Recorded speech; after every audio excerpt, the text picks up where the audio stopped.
Priebeh degustačnej večere je asi nasledovný.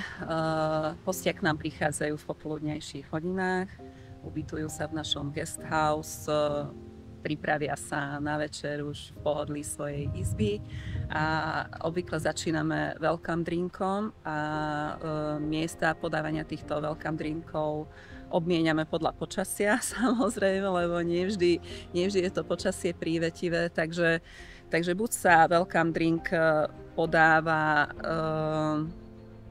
v šapito alebo v kaštieli alebo priamo už vo výrobných priestoroch. Mali sme už welcome drink podávaný aj pri našej amplologickej zbierke. No a následne hosti privítam väčšinou ja, keďže na týchto degustačných večeriach som prítomná aj ja. Poviem im niečo o nás, o tom, ako bude prebiehať večer, čo ich čaká počas tej degustačnej večere. No a buď ideme potom priamo ešte pred samotnou večerou na prehliadku výrobných priestorov, alebo si povieme niečo o amfilologickej zbierke, spravíme si takú kratšiu prechádzku po areáli Chateau Roubagne. A keď nie, tak táto obhliadka sa robí po degustačnej večeri.